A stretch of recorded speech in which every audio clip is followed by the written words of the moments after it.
given you two problems to work out based on the passage.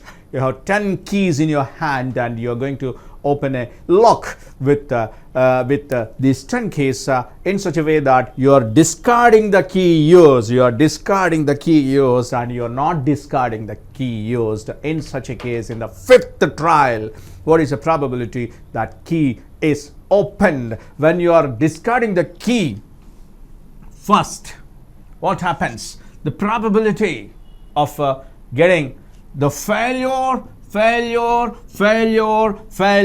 success. Failure, success. Failure. How many keys will be there? Only one key is there. All the 10 keys are different keys. One key is the right key. So, wrong key, failure 9 by 10. That key is discarded. Means there will be only 9 remaining. Then 8 by 9.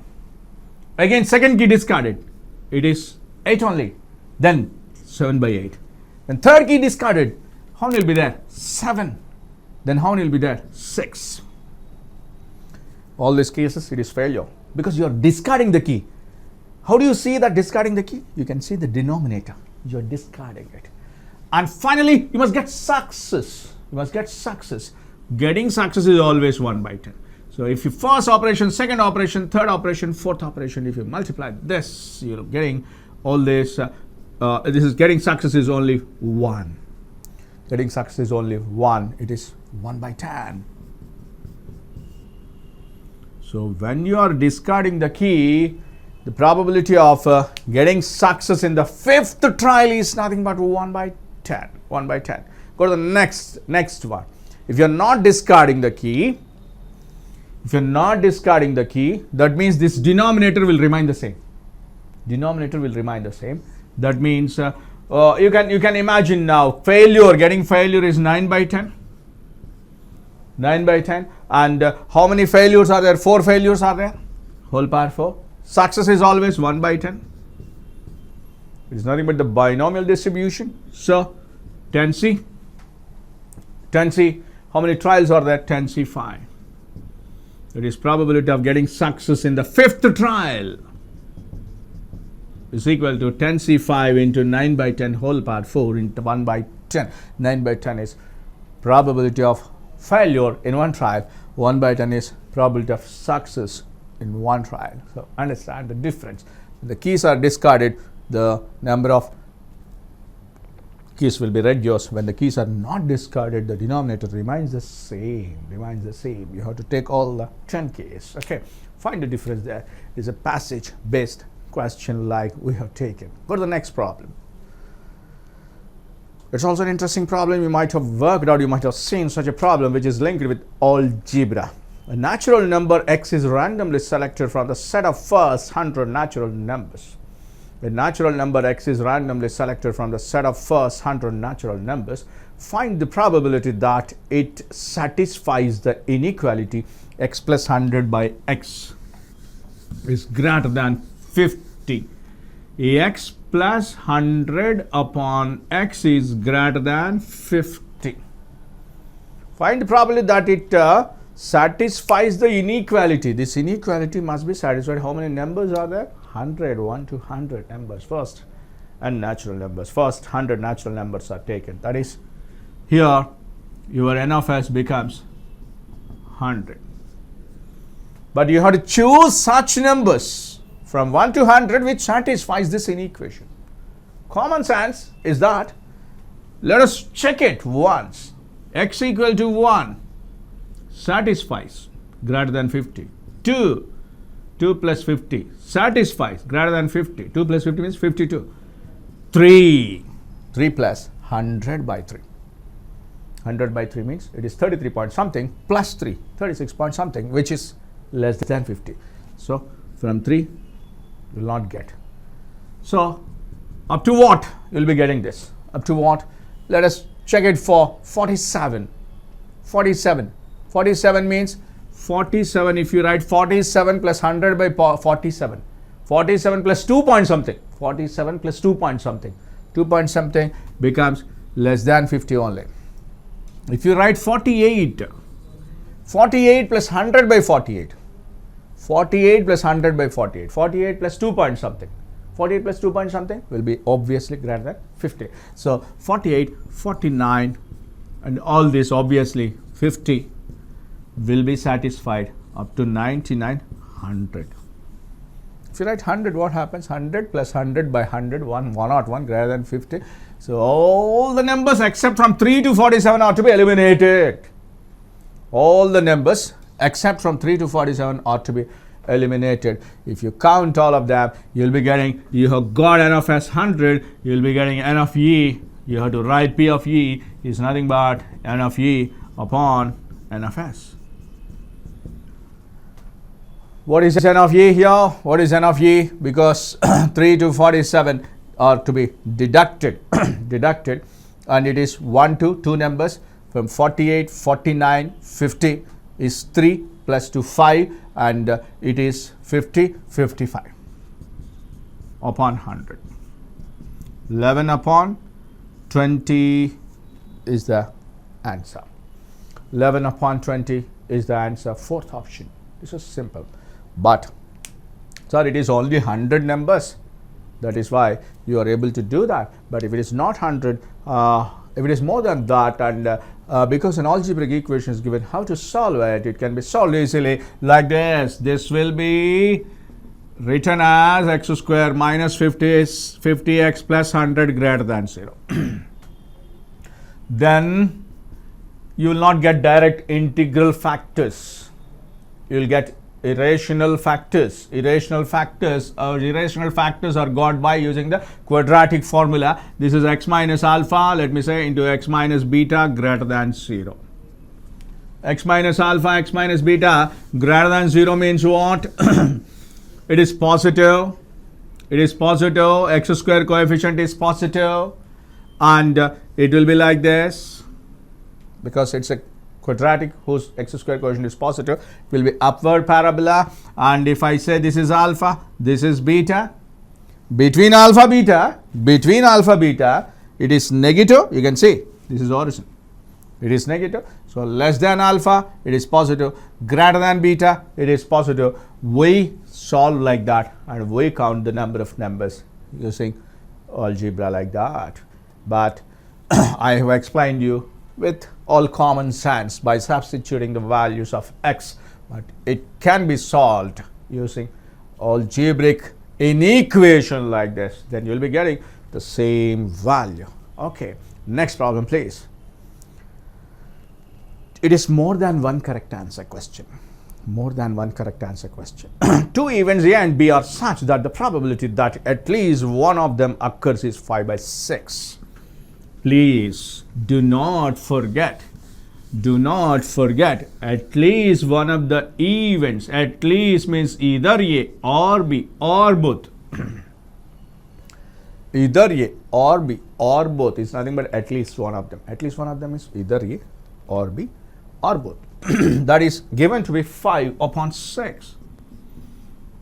And both of them occurring simultaneously is 1 by 3. Both of them A and B is given to be 1 by 3. Okay, if the probability of non-occurrence we can say, non-occurrence of B, that is P of B bar or B complement is given to be 1 by 2, then options are given. There is more than one correct answer question. More than one correct answer question. Let us check it out. If P of B complement is 1 by 2, P of B also 1 by 2. Let's find out P of A using this. What is the formula for that one? P of A plus P of B minus P of A intersection B is equal to 5 by 6, which is nothing but P of A is equal to 5 by 6, 3 minus 2. 1 upon 6, so it is minus 1 upon 6, which is nothing but 4 by 6 is nothing but 2 by 3. You got P of A 2 by 3 now. So you know P of A 2 by 3, you know P of B 1 by 2, you know P of A union B 5 by 6, you know P of A intersection B 1 by 3. What does it mean? The occurrence of A is 2 by 3. Probability of occurrence of A is 2 by 3, probability of occurrence of B is 1 by 2, probability of both occurrence is 1 by 3, probability of either of at least one of them occurs is 5 by 6. Now, let us say A and B are equally likely or not. It's not, because A is 2 by 3 and B is 1 by 2. Not equally likely. A and B are independent. What is the meaning of independent? How do you understand independent? P of A intersection B, both are independent events. Independent events means the occurrence of B does not influence the occurrence of A, or occurrence of A does not influence the occurrence of B. Then in such a case, that intersection you can write it straight away as P of A into P of B. P of A into P of B. What is P of A intersection B given there? It is 1 by 3. It's clear. What is P of A? 2 by 3. What is P of B? 1 by 2. Whether both are equal or not?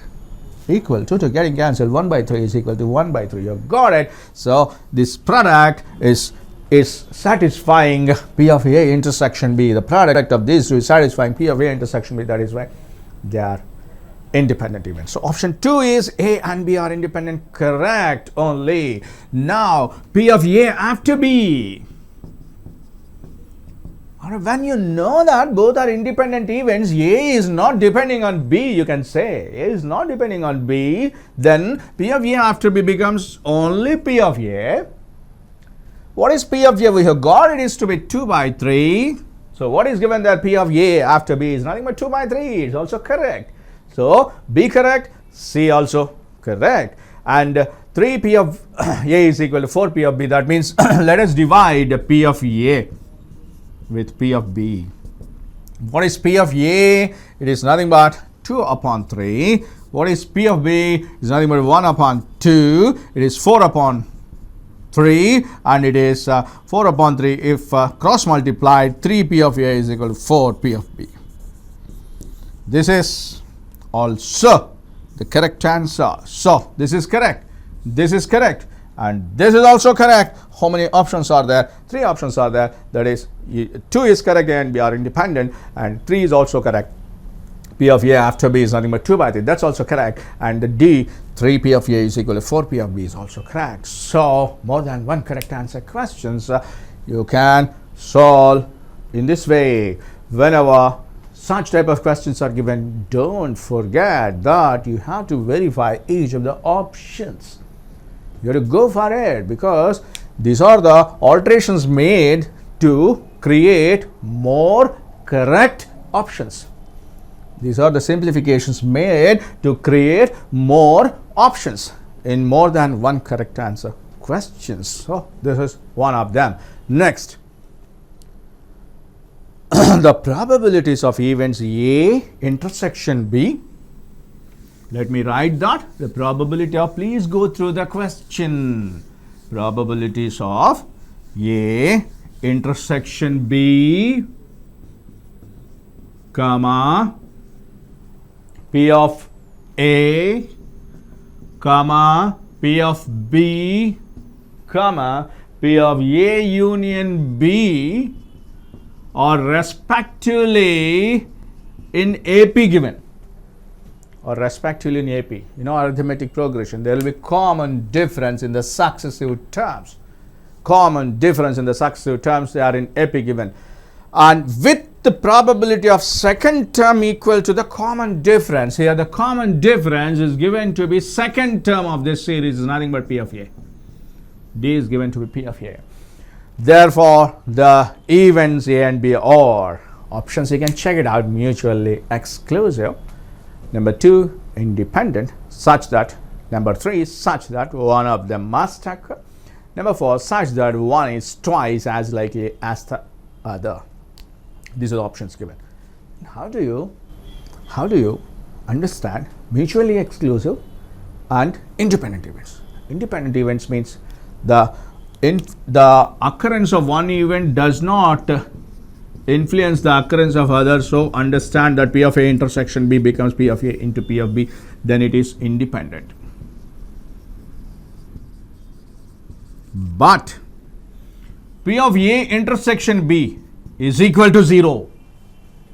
P of A intersection B is equal to 0. The probability of occurrence of either A and the A and B is equal to 0, when you get it, these are mutually exclusive events. What does it mean, mutually exclusive and independent? These occurrences independent, but mutually exclusive means if A occurs, B never occur. If B occurs, A never occur. Tossing a coin, head occurred, never tail comes. Tossing a coin, tail occurred, never head comes. They are said to be mutually exclusive. So for mutually exclusive, the probability of both the events is always 0. Understand the difference between independent and mutually exclusive events. So now they are in AP given with common difference P of A. Please go through that, and I'll write like this: P of A minus P of A intersection B, that is second term minus first term, will give you the common difference. What is the common difference given? It is P of A. Second term minus first term will give you the common difference. It is P of A minus P of A intersection B is P of A. So getting cancelled, what you're getting here, P of A intersection B is equal to 0. What does it mean? Mutually exclusive. Nothing is common. What does it mean by mutually exclusive? If A occurs, B does not. If B occurs, A does not. That means nothing will be common to both. That is why the probability becomes 0. So first option is correct. Mutually, A and B are mutually exclusive events. Then independent is ruled out. Independent is ruled out because A and B are occurring in the same sample space, and independent events means they will not they are not related. If A does not influence B and B does not influence A, that they are said to be independent events. But here A occurs, B does not, B occurs, A does not. They are said to be mutually exclusive. That is why its probability will get it 0. Next, such that one of them must occur, such that one is twice as likely as the other. Then if you apply the remaining, what is the third term there? Third term is P of B minus P of A.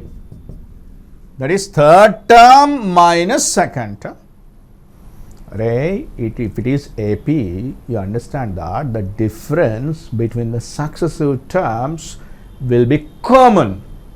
There will be common difference in the successive terms. That is why P of B minus P of A is nothing but P of A. Why? Common difference is given to be P of A. Now it is nothing but P of B is equal to twice P of A. P of B is equal to twice B of A. So such that one is twice as likely as the other. One is twice as likely as the other. Okay. So second option and fourth option, you can see the suitable answers. More than one correct answer question. Okay. So like this, more than one correct answer questions can be answered. Okay. A fair coin is tossed 3 times. A fair coin is tossed 3 times. If it is known that at least one head has occurred, if it is known that at least one head has occurred, we know at least one head has occurred. The probability that at least one tail has occurred is equal to. Let me, for a better understanding, let me write all the outcomes. HHH, HHT, HTH, THH, TTH, THT, HTT, TTT. How many outcomes are there? Totally 8 are there. 1, 2, 3, 4, 5, 6, 7, 8. Common sense. The conditional probability is given. Conditional probability. What is given? At least one head occurred. At least one head means this case is not to be considered because you will get all tails. So it is fixed. What is fixed? What is fixed? At least one head fixed. And the probability that at least one tail has occurred, at least one tail means it may be one tail or 2 tails. It may be one tail or 2 tails. We require its probability. Its probability. That means we don't want this case. Because in this case all are heads. All are heads. So to get at least one tail, how many outcomes are favorable here? 1, 2, 3, 4, 5, 6 are there. So 6 favorable number of outcomes and total number are given to be 7. It is simply 6 by 7. So option 3. Think of it. It's a conditional probability. Condition. Why? You are not writing 8 here. You are not writing 8 here because it is already given that at least one head occurred. At least one head occurred means 1 head, 2 heads, 3 heads. That is why no tail. No tail. All the tails are to be removed because at least one head has occurred. That becomes our denominator, which is total number of outcomes when a particular event is given. Particular event is known or a particular event is given. So in this one we have taken the favorable, that is at least one tail is 6 only. So the answer is 6 by 7. It is option number 3. Next problem. If A and B are two events such that P of A 0.6, P of B 0.8, the greatest value of P of A after B can have is P of A after B can have. What is the meaning of P of A given B or P of A after B? Is nothing but P of A intersection B upon P of B. You know that. What is it? Conditional probability. Conditional probability means the common probability to A and B must be taken, whole divided by P of B. This is to be counted. A intersection B means it should be common to A and B. You must understand this carefully, please. This is A, let me say. This is B. A, B. This is A intersection B. It may be like this. Or if B is subset of A, this is A, B is subset of A, then the entire B is lying in A. So, how do you understand this? A intersection B, P of A intersection B has minimum of P of A comma P of B. Right? In this case, A is greater, B is smaller. In this case, both are intersecting. So, minimum of P of A comma P of B will be there in A intersection B. So, what is P of A given? 0.6 comma 0.8. Minimum of it is 0.6. So, what is P of B given? 0.8. So, what should be its minimum value? 0.6 upon 0.8. You can see that. You can simplify that. Okay. So, that will be the greatest value of P of A after B. Okay. Simplify that, you will get the answer. Next one. This is also an interesting problem. Let a red die, a blue die, a green die, and a white die are rolled once. The dice being fair, they're all fair dice, means colors are different, but they are fair dice, means each is consisting of 1, 2, 3, 4, 5, 6 outcomes. The outcomes on the red, blue, green and white die denote the numbers A, B and C and D respectively. Let E denotes the event that absolute value of A minus 1, B minus 2, C minus 3, D minus 6 is equal to 1. Then P of E is equal to, okay. Say this carefully.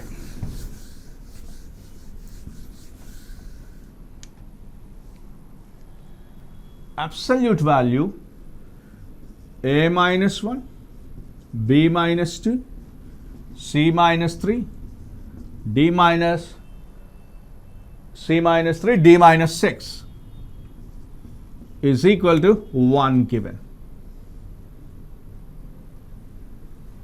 Correct or not? Absolute value. So, in this case now, A minus 1, B minus 2,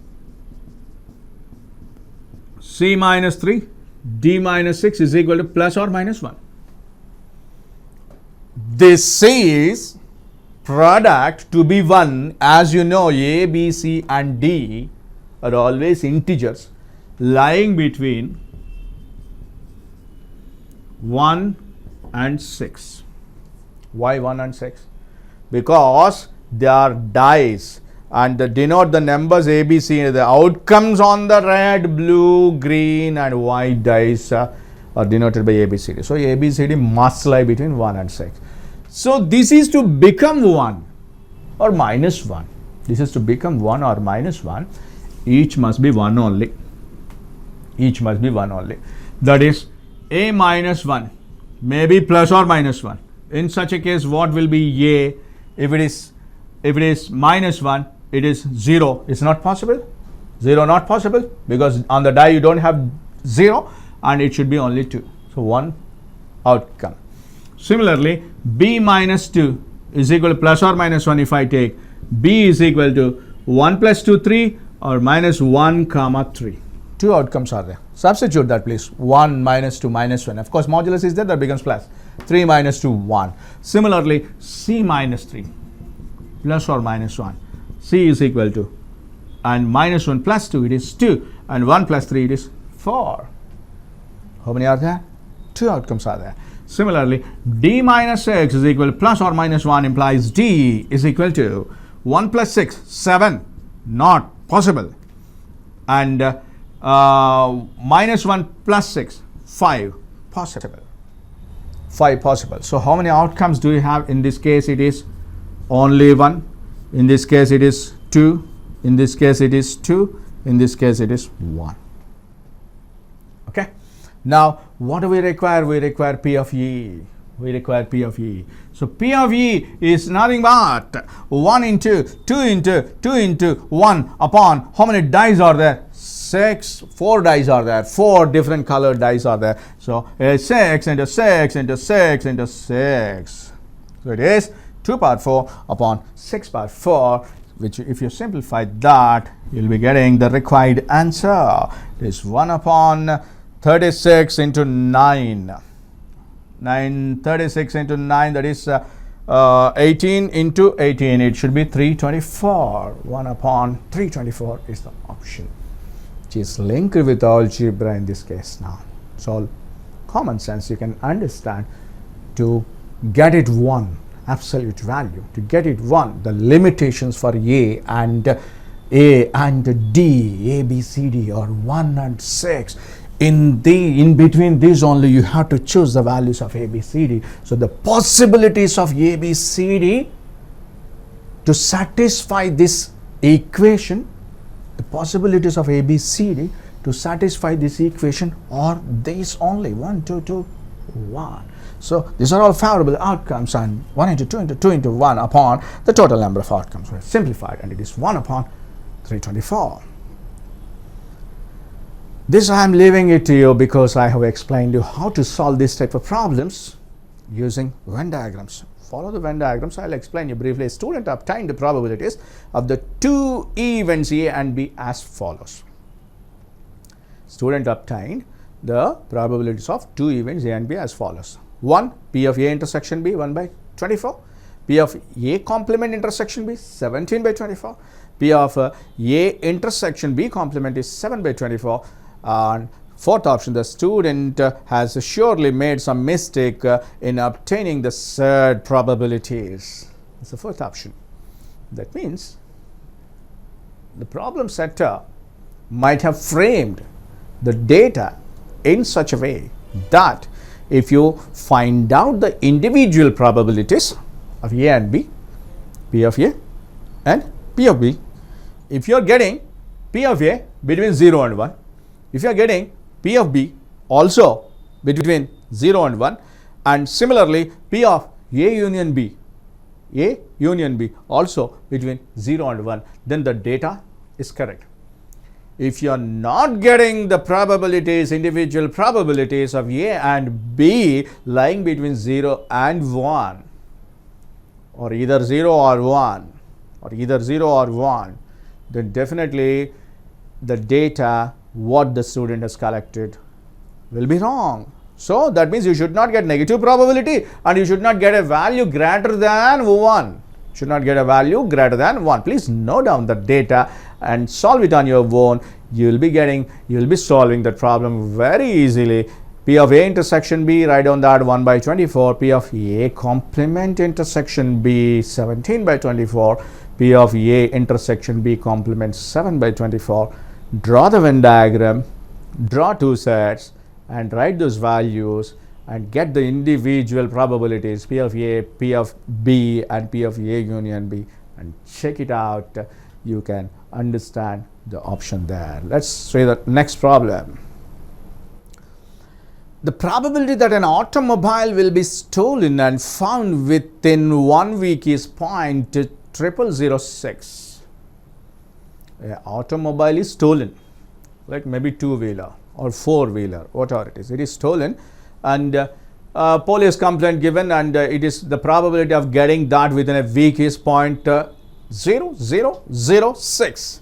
The probability that an automobile will be stolen is 0.0015.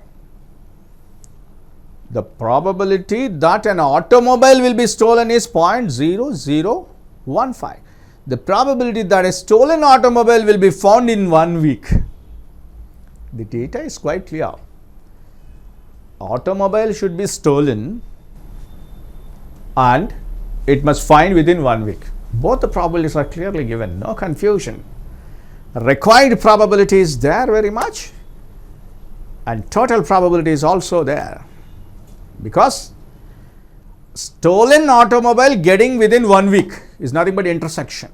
That is given to be 0.0006. The probability that an automobile will be stolen is 0.0015. So, how do you understand that? The stolen automobile must be got within a week. Okay. So, automobile must be stolen first. That means that event must occur first. Condition. Without automobile, if the automobile is not stolen, and how do you get it within a week? So it must be stolen first. That event must happen first. That is, must happen first means conditional. P of A after B is nothing but P of A intersection B upon P of B. What is P of B? Automobile must be stolen. What is the probability of automobile to be stolen? 0.0015. Stolen and got it within a week. What is the probability? 0.0006. It is nothing but 6 upon 15. It is nothing but 2 upon 5. 2 upon 5 is nothing but 0.4 is the option. Like that. Simply be thorough in the basics. Be thorough in the basics. And whenever you go through the problem, don't think in the formula mode.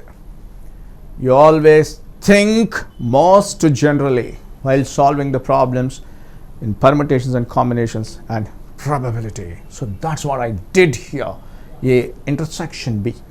Automobile stolen and got within a week. Both must happen. Both must happen. And this is automobile stolen. Conditional. Applied. Got the answer. Okay. Next. A card has been misplaced from the pack of 52 playing cards. From such an incomplete pack, 2 cards are drawn simultaneously without replacement and found to be both spades. The probability that the missing card was also from the spade suit. You might have observed so far you are getting the problems based on playing cards. You must be thorough in the denominations of the playing cards also. So, if you take 52 playing cards, if one card is missing, if you get one card is missing, what is the probability we require? Missing card should be from the spade suit. The missing card should be from the spade suit. What does it mean? He requires it for spade suit. That means the missing card may be from the spade suit or non-spade suit. How many spades will be there? 13 will be there. This must be 13 upon 52. Missing a card from the spade suit is 13 by 52. And missing non-spade is 39 upon 52. So it is 1 upon 4, it is 3 upon 4.